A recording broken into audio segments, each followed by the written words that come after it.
এখন কংক্রিটের বাড়ি বা পাকা বাড়ি বেশি দেখতে পাই, কিন্তু গ্রামগঞ্জে আগেকার দিনে মাটির বাড়ি দেখা যেত, যার ছাউনি হিসাবে খড়ের ছাউনি দেওয়া থাকতো অথবা ছাউনি হিসাবে টিনের শিট দেওয়া থাকতো। অনেক সময় গ্রামগঞ্জে খুব ঝড়ঝাপটা হলে, বিশেষ করে কালবৈশাখীর সময়, এই টিনের ছাউনিগুলো সব উড়ে চলে যেত, খড়ের ছাউনি যেগুলো ছিল সেগুলো উড়ে চলে যেত।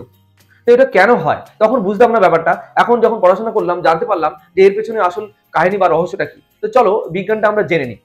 এখানে দেখে নাও, বোর্ডে একটি ডায়াগ্রাম করা আছে। এই ডায়াগ্রামের নিচে এখানে লেখা আছে বার্নৌলির নীতি, অর্থাৎ বার্নৌলির নীতির কারণেই এই ঘটনাটি ঘটে। তো চলো ছোট্ট করে বার্নৌলির নীতিটি একটু বলে নিই। এর বিস্তারিত বইতে রয়েছে বা আমি পরে কখনো আলোচনা করব।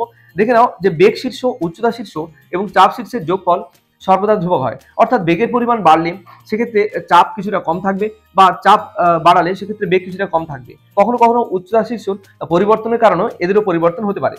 তো দেখে নিই, এই এটি একটি ঘর, ধরে নাও এটি টিনের ছাউনি দেওয়া বা খড়ের চালের ছাউনি।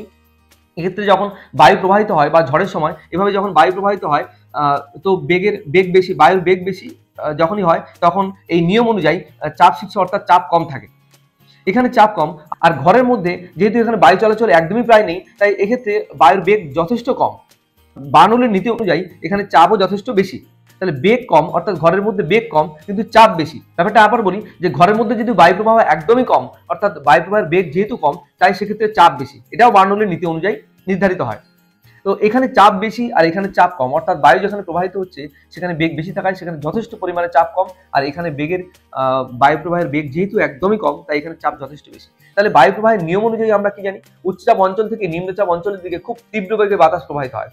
অর্থাৎ ঘরের মধ্যে যদি চাপ বেশি থাকে আর বাইরে যেখানে বায়ু প্রবাহিত হচ্ছে সেখানে যদি চাপের পরিমাণ যথেষ্ট কম থাকে, তাহলে নিয়ম অনুযায়ী উচ্চচাপ অঞ্চল অর্থাৎ ঘরের ভেতর থেকে তীব্র বেগে বায়ু নিম্নচাপ অঞ্চলের দিকে ছুটে যাবে এবং ভীষণ গতিবেগে এই বাতাসটি উপরের দিকে অর্থাৎ বায়ু প্রবাহ যেদিকে হচ্ছে সেদিকে ছুটে যেতে চায়, যে কারণে খুব কম সময়ের জন্য এই যে ছাউনি অর্থাৎ এই যে ছাউনিটা রয়েছে সেই ছাউনিটাকে উড়িয়ে নিয়ে চলে যায়।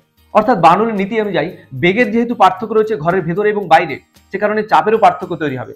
চাপের পার্থক্য থাকার দরুন উচ্চচাপ অঞ্চল থেকে নিম্নচাপ অঞ্চলের দিকে বাতাস প্রবাহিত হওয়ার কারণে এই টিনের ছাউনি বা খড়ের চাল উড়ে যেতে দেখা যায়।